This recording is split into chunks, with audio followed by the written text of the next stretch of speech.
Hi guys, it's Shawna Jordan. Welcome back to The Hungry Soul.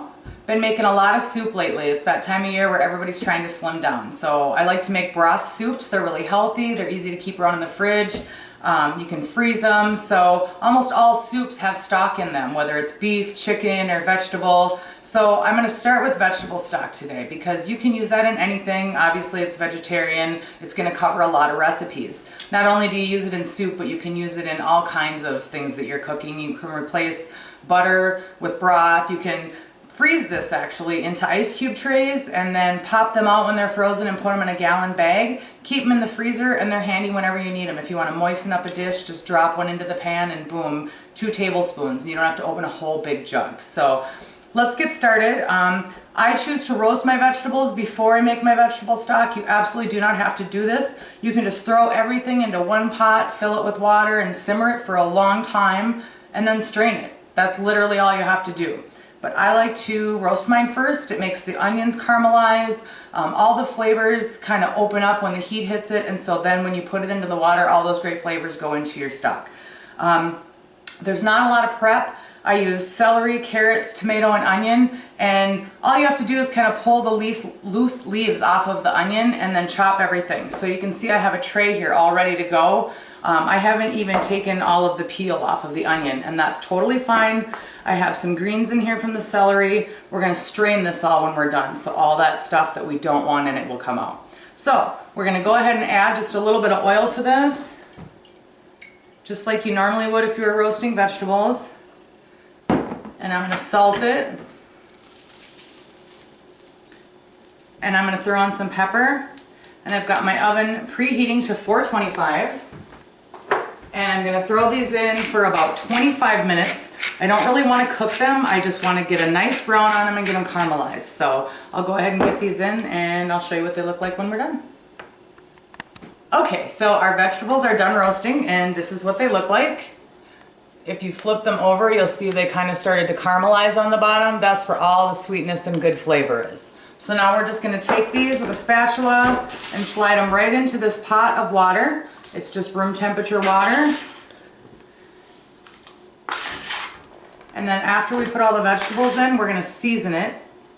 And then we're just going to put it on the stove on the lowest simmer we can possibly get. And we're going to leave it there for several hours. You can really go as long as you want. The longer you go, the more flavor will come out. Whoops, run away there. You can even do this in a slow cooker if you want to. You can put it on low and go like 8 to 10 hours, or you can put it on high and do it in half the time.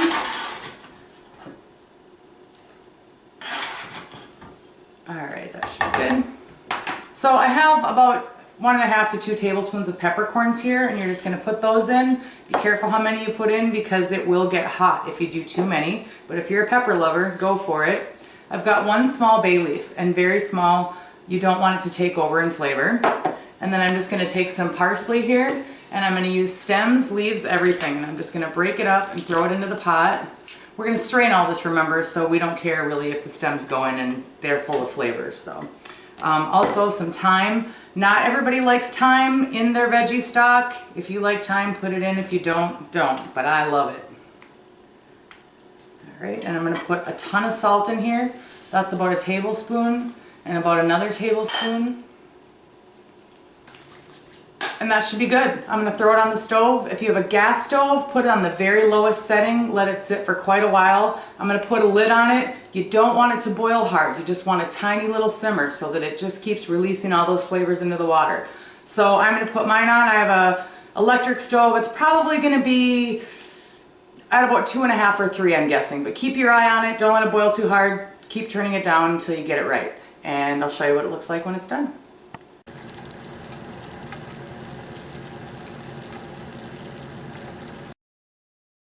Okay, so I took my vegetables off of the burner after boiling or simmering for about 6 hours, and I let it cool down a little bit so it's not so dangerously hot. And then I used a strainer like this, and I just placed it in a bowl, and then I poured the pan over it, and when I was done I just lifted out the vegetables. Now you can use cheesecloth or anything you want to strain it as long as the holes in it are smaller than the peppercorns. This is our end product. It's a nice amber color. It's got some great flavor. Once it got a little cooler, but it was still slightly warm, I took a taste of it and I wanted it to be a little saltier, so I added some more salt at that time. You can go ahead and adjust the seasonings any way you like once it's done.